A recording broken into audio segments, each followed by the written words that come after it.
Welcome back, ladies and gentlemen, to another edition of Through the Fire and the SBN Small Business Network podcast. I am your host, Ryan Wickline, and today we are joined by another fellow Ohioan. He is Matt Kutz. How you doing today, Matt? I'm doing great. How are you? I'm doing great. So the number one question the audience is probably wondering, who is Matt Kutz? Matt Kutz is a lot of things. I asked my wife; I'm sure she can tell you. Matt Kutz is an entrepreneur, a professor, an author, speaker. Done a lot of different things. My background is in athletic training and sports medicine, and I've been a professor in that space for just about 30 years. I've been an athletic trainer for 30 years. I've been a professor for about 26, 27 years. And I've written textbooks in this space. I've worked with Olympic teams. I've worked with collegiate teams. I've worked with clinics, high schools, all across the board from a sports medicine perspective. And, I don't know, 20 years ago or so, I kind of fell in love with leadership and human performance on the kind of the leadership side, as well as physical performance. And I started getting into that space quite a bit. And it was then that I started writing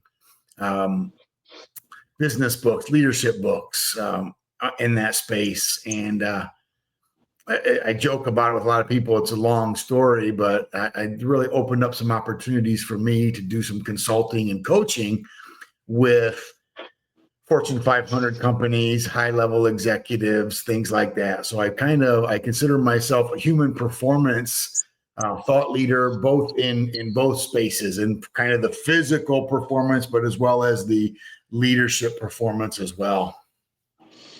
Yeah, I love how you talk about leadership. That's one of my favorite subjects to talk about too. I find it pretty fascinating. Could you tell everybody what the difference between leadership and management is? Yeah, sure. So that's one of the things that I actually highlight quite a bit is, so leadership, if you're going to break it down for me, I mean, both are valuable. One thing that I think is important we understand is one is not necessarily better than the other. Both are needed, both are important, but they both approach problem solving. They both approach people, issues with people from two different philosophical perspectives. The manager type is more transactional.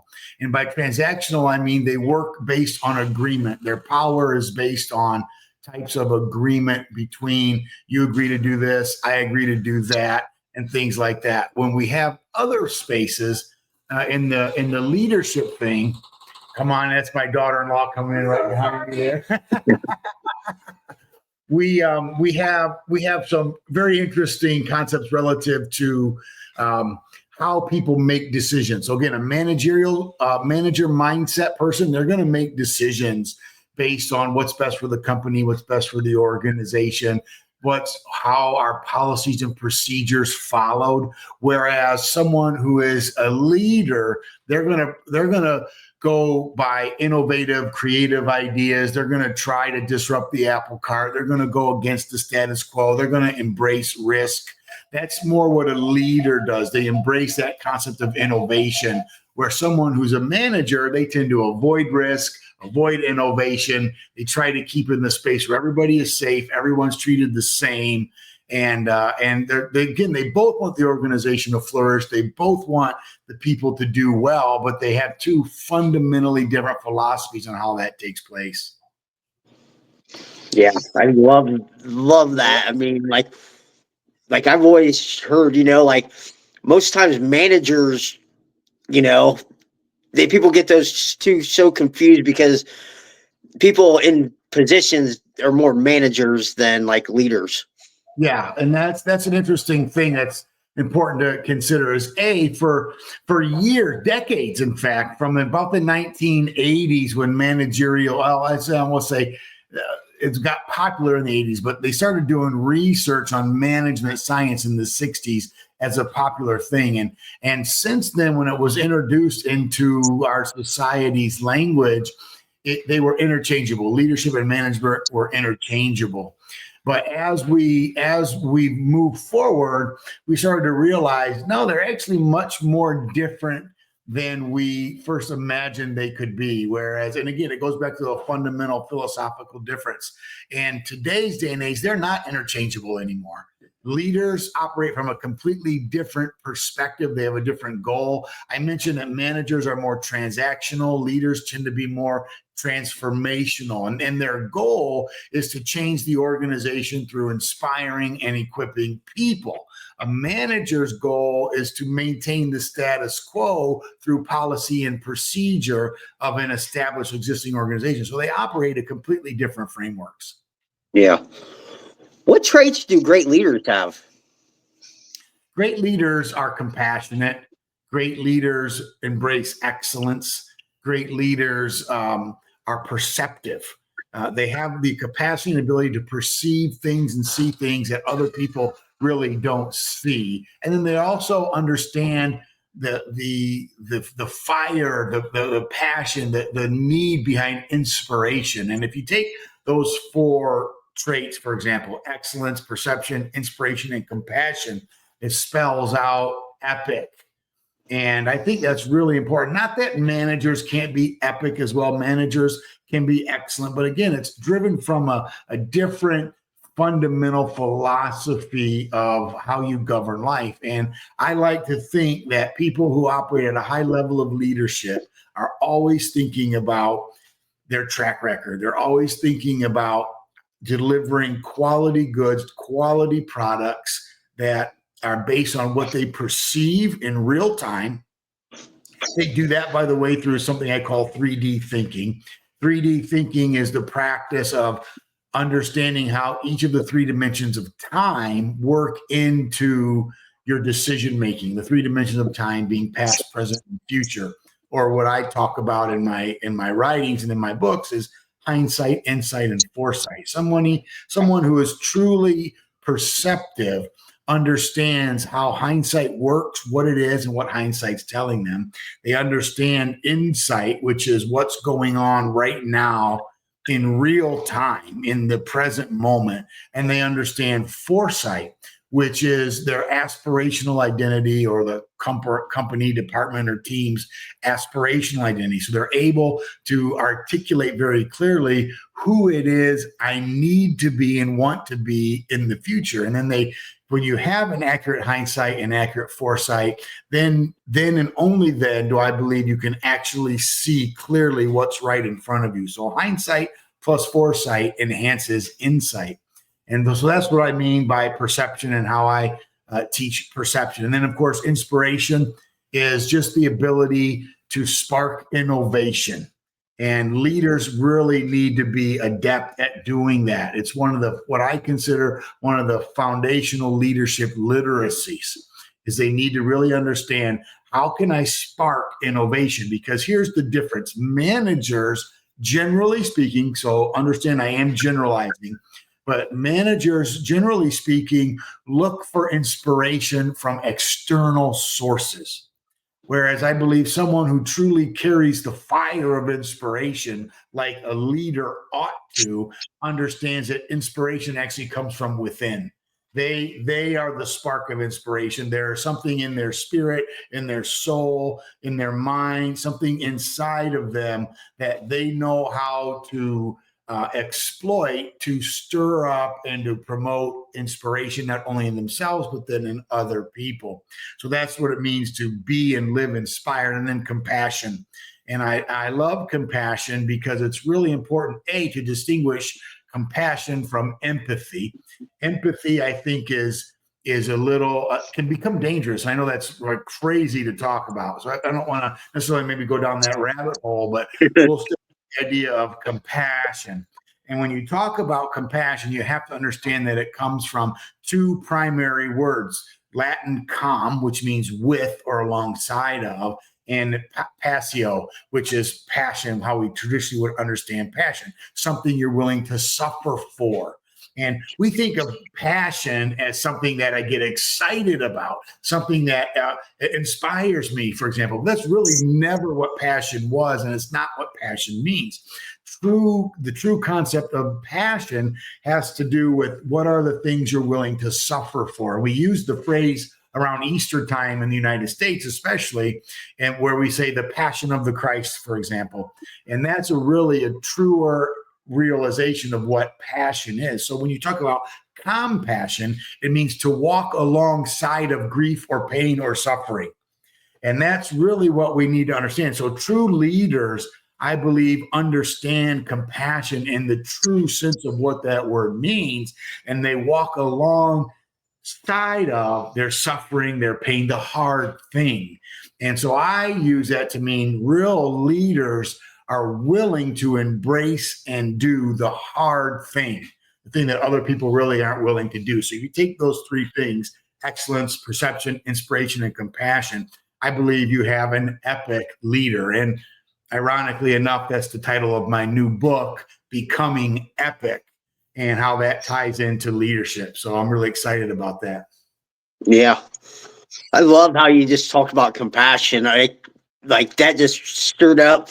Like, man, I wouldn't always thought about the other way, Right. passion as, hey, something within, do I have that fire in the burning, but looking at it as, am I willing to suffer for it? I mean, I love the way you frame that. Yeah.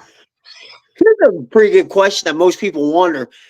Is leadership, is someone born as a leader, or can it be taught and learned? Well, that's a great question. And people have asked that question for centuries. Are leaders born or made? And well, obviously, literally, yes, they're born. Of course, they're born, but they're also made. And this is why this question is actually still around for as long as it's been around, because the answer is yes, it's both. They're born and made. And what I mean by that is this, because this is important, because I actually teach modules and courses in the doctoral program that I teach in at the university is distinguishing between leader and leader, leader versus leader. And what I mean by that is, yes, there are people who have a more of a natural, inborn, or innate tendency to be able to lead. These are people who are born with charisma. They're just tend to be go-getters. They easily adapt in a crowd. They're usually not intimidated by new or novel environments. Change doesn't threaten them. They don't feel threatened by change. So there are people who are born with tendencies like that. But then everything that I just said can also be learned.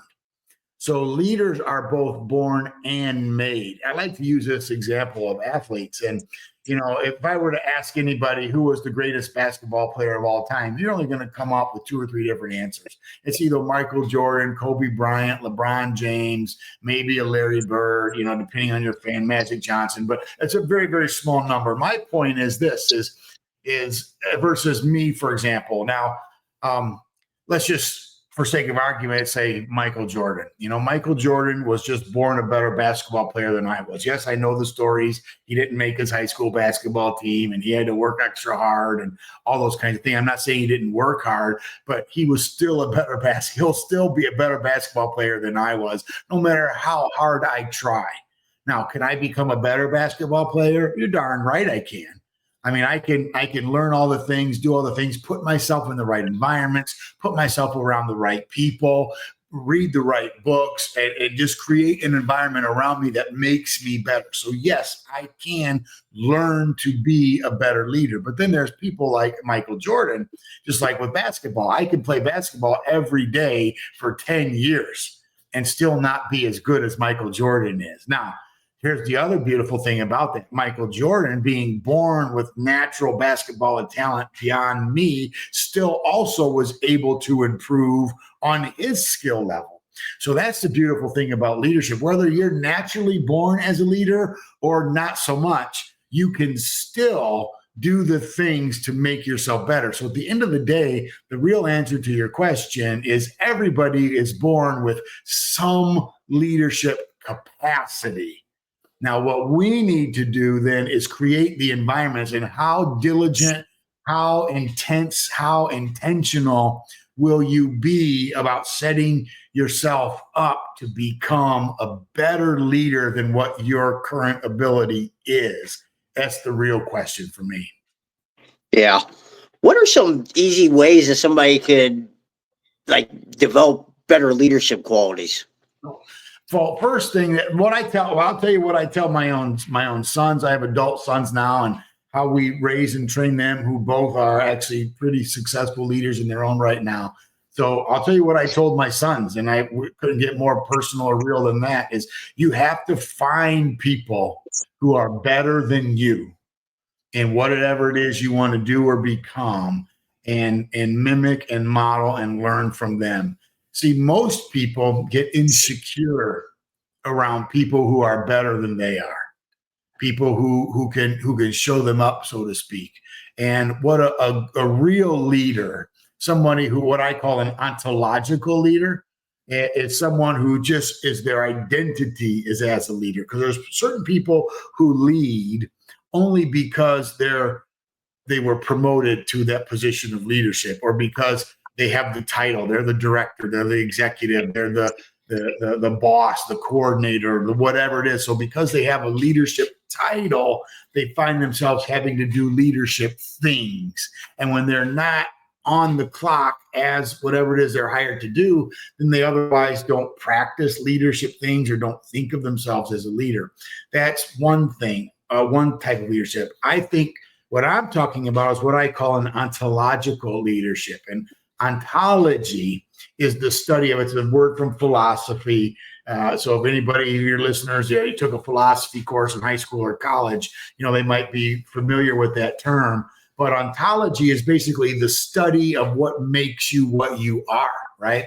So it boils down to the essence of your being, your identity. So an ontological leader is a leader who believes they're a leader everywhere they go, whether I'm on the wrestling team, whether it's at the youth group, whether it's at work, wherever I'm at, I'm a leader, and people look to me as a leader. That's an ontological leader. And to do those things and to become that person, then you have to surround yourself with people who are better than you. Ontological leaders get that, they know that, and they're not intimidated by that. Other people, and that's how I can tell, by the way, when I'm doing a litmus test, and whether it's other students, other kids, other professionals, and I look to see how they react and respond to find someone better than you. If they feel intimidated by that, or embarrassed by that, or maybe that's something they can't do, then I know they might not be the type of leader that I need or want. I need someone who knows that there are people that are better than they are, and they want to try to achieve that level. So the first thing I think anybody worth their salt in a leadership space needs to do is find someone better than you, someone who you admire as a leader. Pick their brain, spend time with them, follow them around, ask them questions, and learn from them. I think that's the number one thing anybody can do to develop leadership. Yeah, great advice right there. I know from my own personal story, like I had to learn how to become a better leader, and that was the one way I did that, was go pick other people's brains. Right. In 2023, you were diagnosed with prostate cancer. How has that battle reshaped your view on personal development and leadership?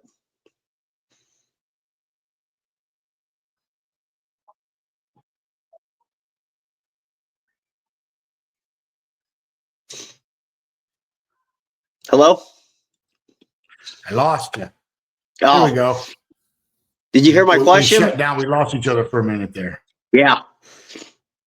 Did you hear my question? So in 2023, you were diagnosed with prostate cancer. No? Yes, I was. How has that battle reshaped your view on personal development and leadership? Whew, that's a great question.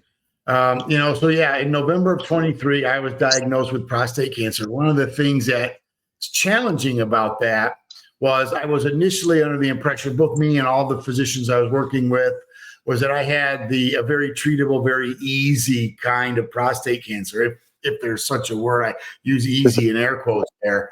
But and through the course of the treatments and the biopsies and all the things, we actually found out that I had what was later diagnosed as advanced metastatic prostate cancer. It had already spread to a spot in my bones, a spot in my lymph nodes. So now all of a sudden, what became kind of, this is an easy treatment to do. You don't need to worry about it because of your age and other things. All of a sudden, it's much more dramatic and serious than anybody ever thought. So when you're faced with something like that, of course, the immediate thing that comes to your mind is, am I going to survive? And when you think about, am I going to survive? That causes you to reframe everything that you thought you knew, everything that you believed. It's what Peter Drucker calls an incongruity, right? And it's one of the major drivers or sources of innovation.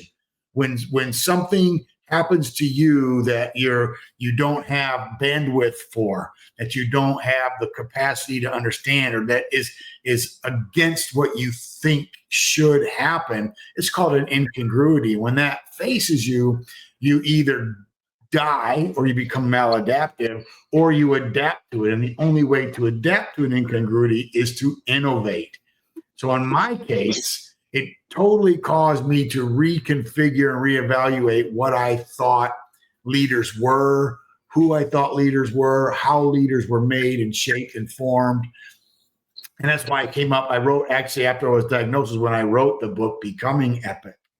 And I also wrote another book, a memoir on the battle called Diagnosed. It's Not Your Battle to Fight Alone. And the thing that I learned more than anything else, the innovation that diagnosis caused me in my leadership thinking, was actually the subtitle of my second book. It's Not Your Battle to Fight Alone. And what I learned through this process is that and I've actually verified this through historical studies and other research studies and other writings on leadership, is that there's no such thing as an isolated leader. Anybody who has accomplished anything in the name of leadership or gained any recognition as a leader hasn't done it alone. And what I began to realize, and what I now am absolutely convinced of, is that leadership cannot, won't happen or occur in isolation. There's no such thing as the lone leader or a standalone leader. And it was the cancer that taught me that, because there are points in a battle like that where you can't just pull yourself up by your bootstraps, and you can't just, I'm going to tough this out on my own. It's not possible. The human condition, the human brain, that we're not designed to be isolated creatures like that. So leadership is the same way. Leadership, in my opinion, is mostly about overcoming adversity, changing, identifying an obstacle, challenging that obstacle, getting through, past, and over that obstacle as a team. And you can't do that by yourself. And that had to be the major shift that I had in my mindset from this, is learning and understanding that leadership does not, cannot, and will not occur in isolation. So it causes you to develop the concept of team, camaraderie, relationships at a much different level than what is traditionally thought about. I mean, most people will tell you, oh yeah, leaders need to be good team players and all that kind of stuff too. And that's true. That's always been the case. But leaders have to have somebody else to lean on in the hard times. And if you don't have that person, then I would say, or people, then I would say you're not yet equipped well enough to be the leader that you're supposed to be or can be. We have to learn to people. So you're pretty much saying that to be a great leader, you need to have mentors and other people to lean on to kind of guide you. You must. You absolutely must. You have to understand that anything that you think you've accomplished never happened by alone.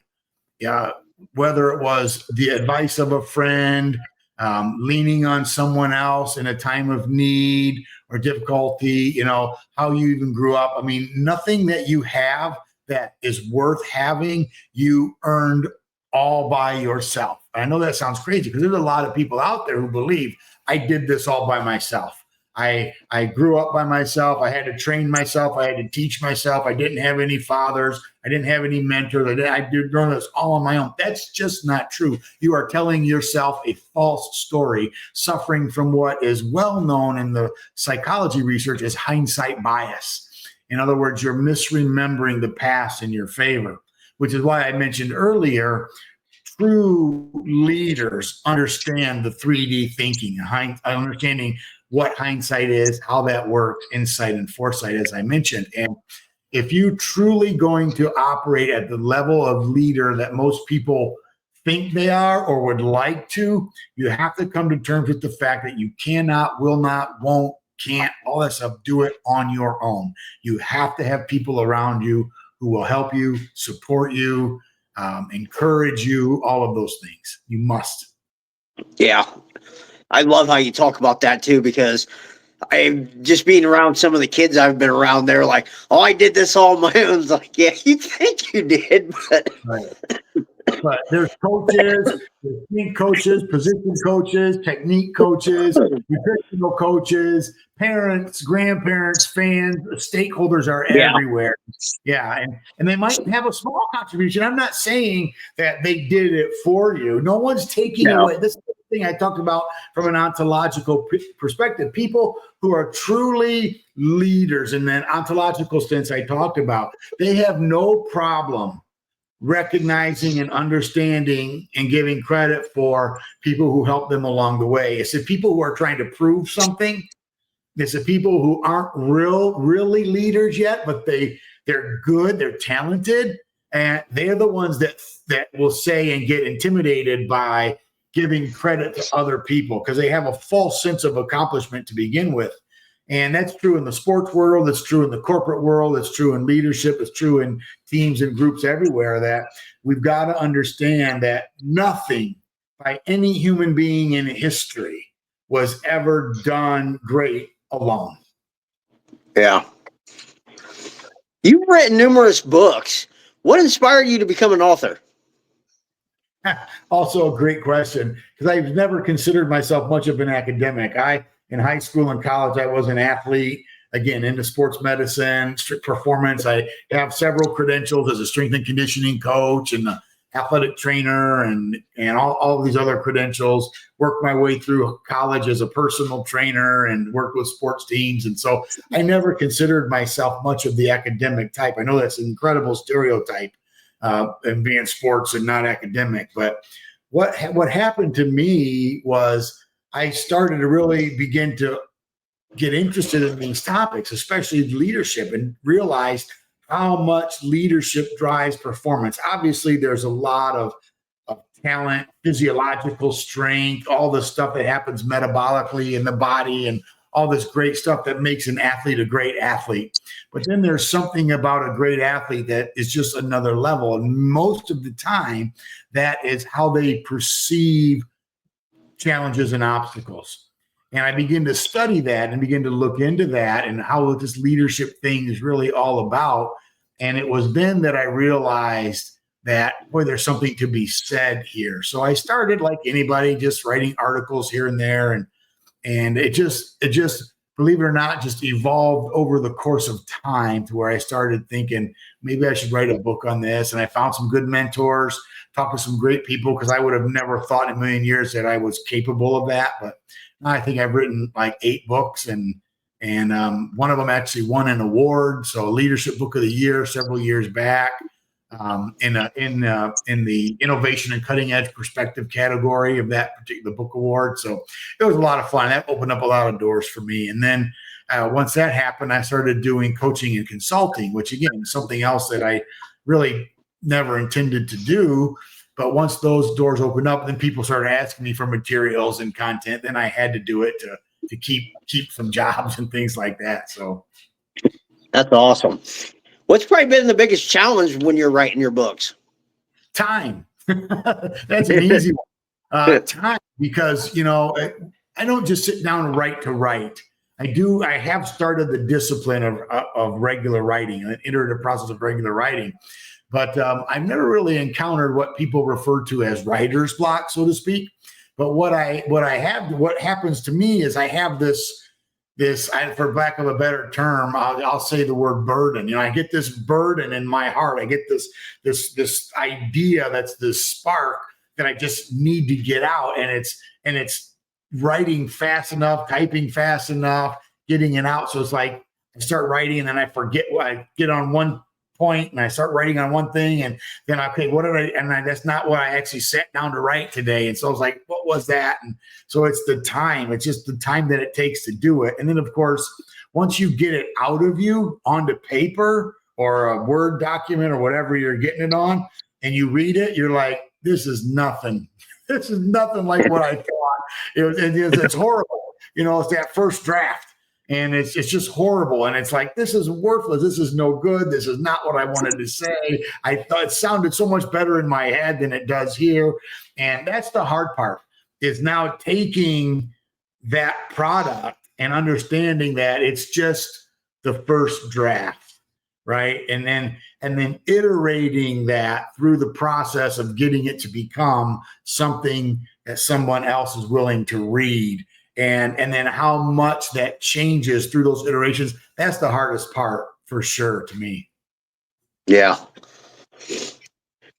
Your new book, Becoming Epic, is about to be released. Can you tell us what it's about and how it can help our listeners? Yeah, absolutely. So I alluded to it a little bit, but Becoming Epic really came from my journey through this whole prostate cancer thing. And what was interesting about that is, I mentioned that I do a lot of public speaking and corporate training and things like that. And when I was diagnosed, one of the treatments that I had to do after the surgery was radiation. And I had to do radiation, for listeners who aren't aware of how that works. It's very specific, very intensive treatments, and it has to happen every day for 40 days. And so it's just nonstop every day. You can't miss it. You can't move one of this day, and you can't do one at 8 o'clock on one day and then 10 p.m. the next day. They got to be in 24-hour increments every day. So it's very regimented like that. So I had to cancel 40 days worth of speaking gigs, events, and things like that. And it really was tough for me. Not only is that a huge source of joy for me, but also some income, right? Yeah. So I was feeling bad, and I told my wife, I can't just sit around here for 40 days and do nothing. So I said, I'm going to make a challenge for myself that I'm going to write 1,000 words every day for 40 days. And what I intended that to be was just a journal, so to speak, just chronicling my story, my feelings, my emotions, all that kind of stuff, and, share it with my kids or something someday or whatever. And what it turned out to be, after about day 3, I remembered my model that I've used for X years and never really put it in paper before, was the epic, what I call the epic loop. And if you wanted to be epic, then you have to be excellent, perceptive, inspired, and compassionate. And about day 3, I started writing on that just as part of that day's, journal blog. But then I'm telling you, Ryan, I don't know what it was. But something just clicked in my brain. And for the next 37 days, all I wrote about was those 4 attributes, what I thought it meant to be excellent. What obstacles are there to excellence? What things you can do to be excellent? Well, what characteristics? I did the same for all 4 attributes. And by the time I was done after these 40 days, I had my first draft of Becoming Epic. And I actually told my wife, I said, I think I've written the book I've always wanted to write. And I was able to get that out. And I really, now I look back at that time of radiation, and it ended up being an incredibly fruitful and productive time for me. And it's about those 4 characteristics, or what I call maxims, these 4 leadership maxims of being and practicing excellence, practicing excellence and being excellent, understanding how to perceive what's going on around you accurately, paying attention to what's actually happening, being inspired. And again, not looking for inspiration from external sources, although they're there, but also understanding that true inspiration comes from within, and it's a condition that you build for yourself. And there are a lot of ways and things you can do to become in that regard. And then finally, compassion, as I alluded to a moment ago. I show you a cover of the book, but I'm actually using the cover of the book. I'm using a stack of books that hold my laptop higher, so you're not looking up at my chin. But yeah, it's a really book. The subtitle is how excellence, perception, inspiration, and compassion can help you defeat mediocrity. Because the first 2 chapters of the book are dedicated to describing what I believe is plaguing the world today, and that's mediocrity, settling for just enough, settling for not being the worst, but not being the best, and how much that really, really hurts us, not only as individuals, but the people we love, the people around us, the teams we're on, the community we're in.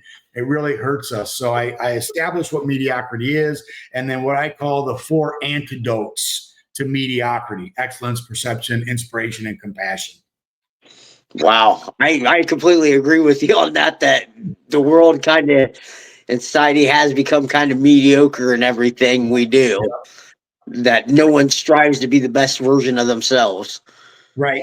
And that's really what we need to do. Yeah. When's your book going to be released then? We're going to be out. We're looking for let's see, it's already the end of August. So we're looking at like a late fall release. So come out sometime in late November, early December. So just in time for everybody's Christmas presents. But yeah, it'll awesome. be. I'll have to be on the lookout for that. It sounds pretty inspirational. Yeah. And if you want, you can, I have 2 websites that are great. My one website is just my website. It's called MatthewKutz.com.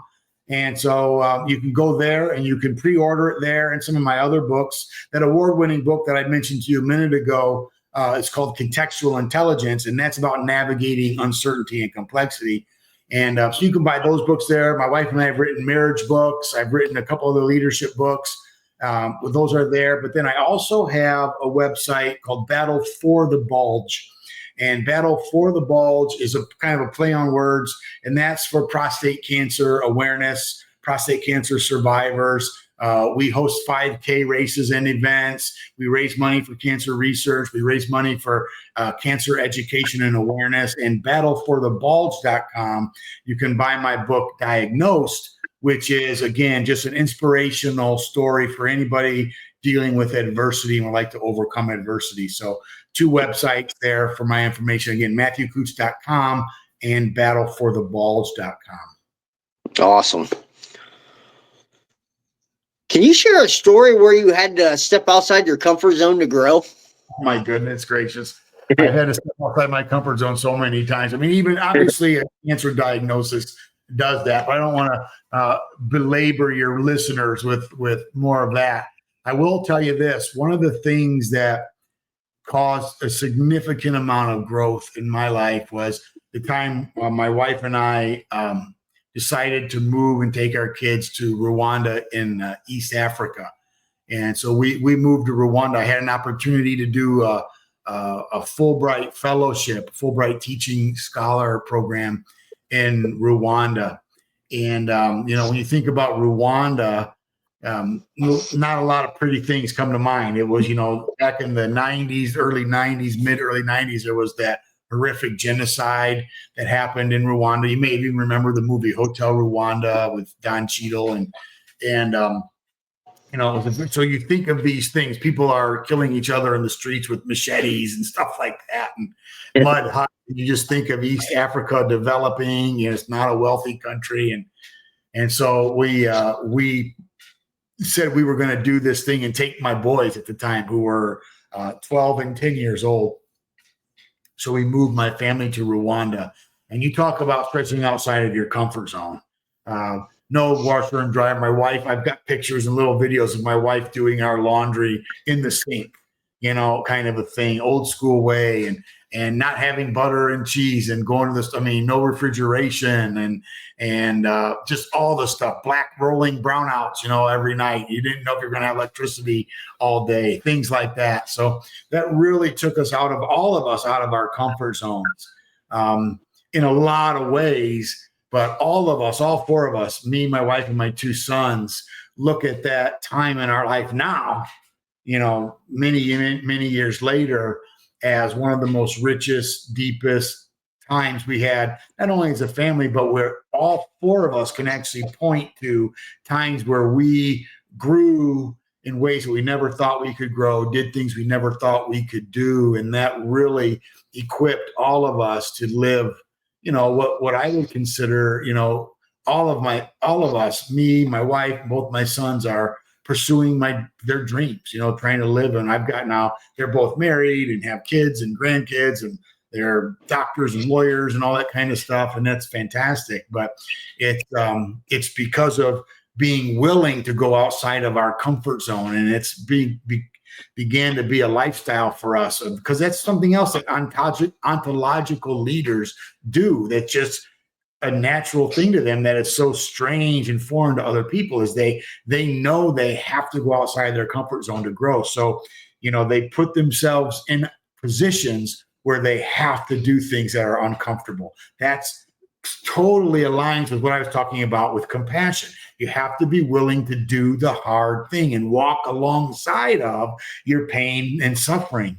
And that's what real leaders do. So yeah, there's a lot of examples of going outside of your comfort zone. And that means something different for everybody, but I think that's a huge one.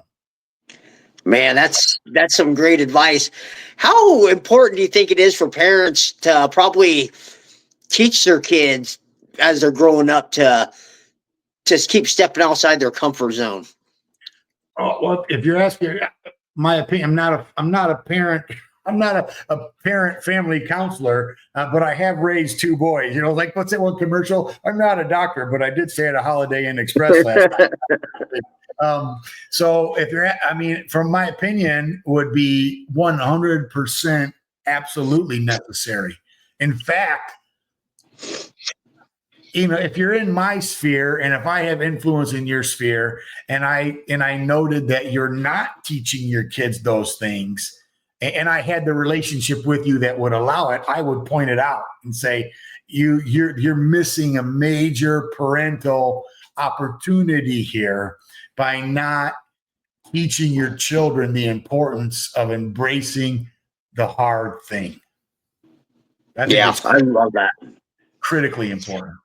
Yeah, like I know from my perspective that I try to keep doing things that are hard, even though I don't want to do them. I mean, because it sets me up for when I do have to do those things, that are really hard. And people are watching. People are watching, not just your kids, but the people around you are watching. It enhances your credibility.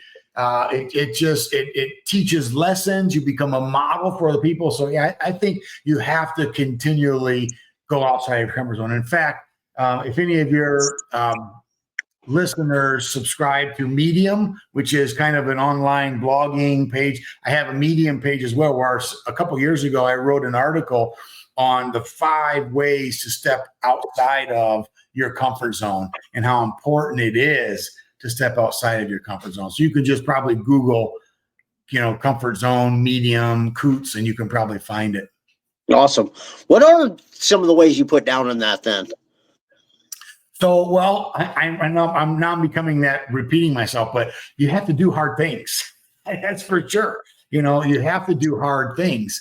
And again, you've got to find people who are better than you. And I mean that. I'm going to take off my glasses and, do the professor look into the camera here. I'm not just saying this because I believe it's a platitude or it's something fun to say.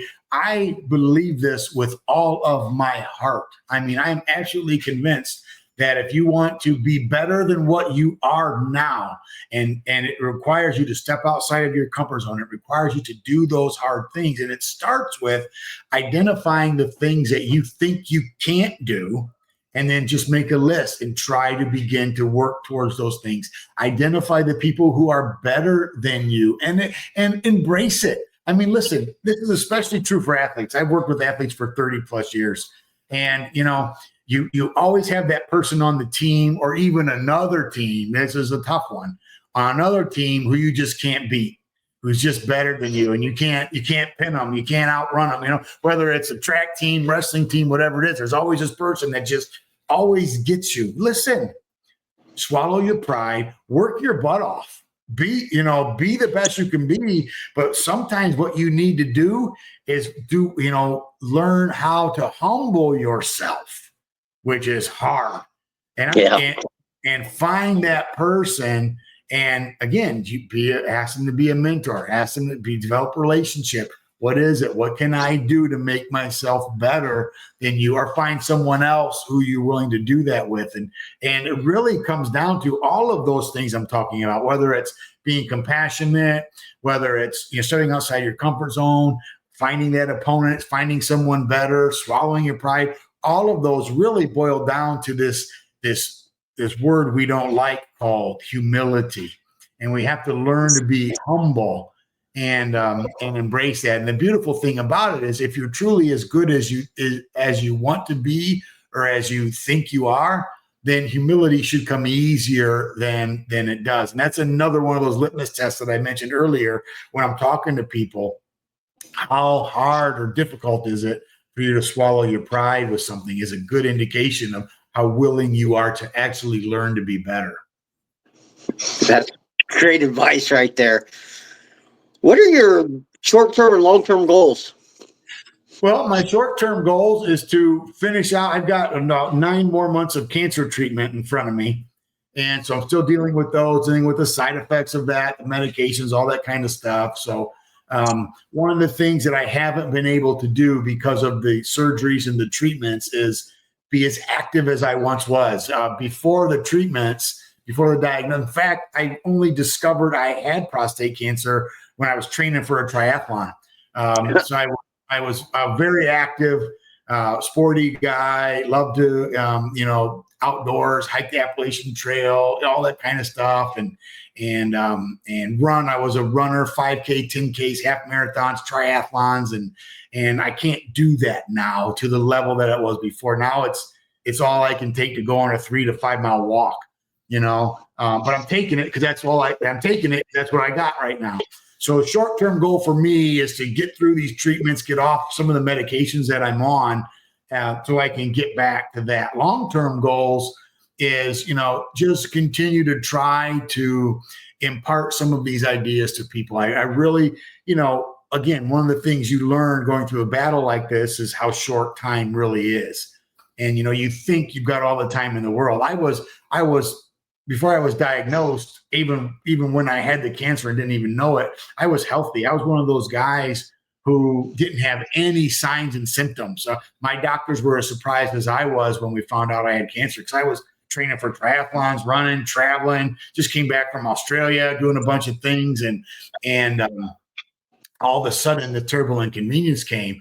And so I thought I was going to live forever. I was healthy and good and all this kind of thing. And so now I realize, okay, there's real life here, kind of a thing. So one of the things I want to do in the long run is refocus some of my energies and efforts and really take on this idea of helping people at a greater level, whether it's starting a new business, keynote speaking, things like that. It's really what I'm getting into now, to try to spread this message as much as possible. Great goals. I love it. How can what's one book you'd recommend for personal development or mindset? So, well, obviously my books, but I won't go there.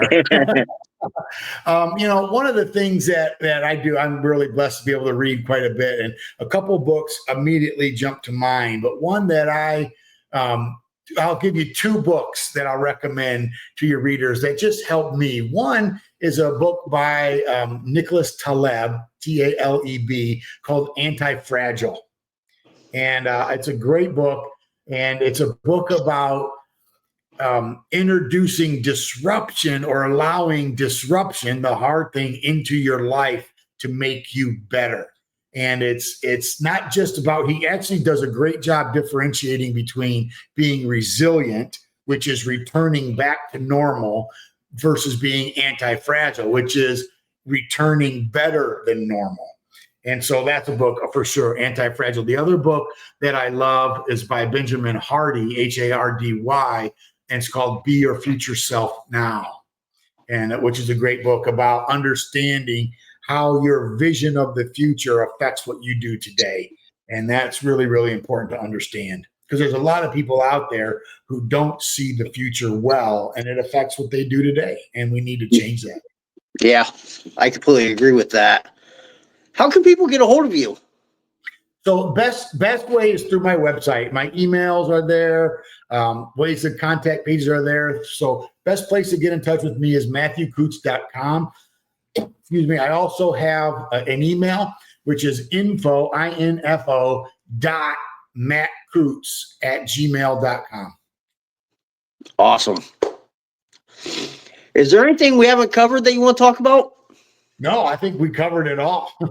we had a great conversation. I really appreciate it, Ryan.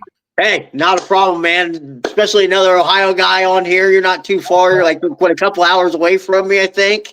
Yeah. So awesome, man. And you talk about leadership. Like, that is such a fascinating subject, just like you said.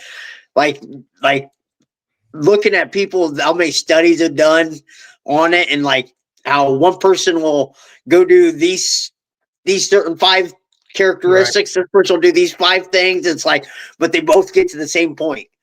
Yeah. The key I've learned a long time ago is there's not a magic formula for becoming a leader. The thing you need to do is commit yourself to whatever it is you decide that you're going to do. Be consistent with it, and stick with it. Because just about anything that you commit yourself to working on is going to lead you to improvements. And that's the big lesson. Yeah, I completely agree. I mean, like I said, you always start out at a bottom level. You just have to keep failing forward pretty much. Exactly. Yeah. All right. Final question. What is one piece of advice you'd like to leave our listeners with about overcoming adversity? So understand this. Adversity is going to happen. I think people fail because they actually think adversity is unfair. They actually think adversity isn't supposed to happen to them. And when it does, it sidetracks them. The best piece of advice I can give anybody is the same advice I give my sons, is expect adversity to happen. And then when you expect it to happen, it does happen. You're prepared for it, and it doesn't derail you. Great advice. Well, Matt, thank you very much for coming on here. Like I said, it's my pleasure. Great conversation. I love your insight and your story. Thanks, Ryan. It was a lot of fun for me too. All right, guys.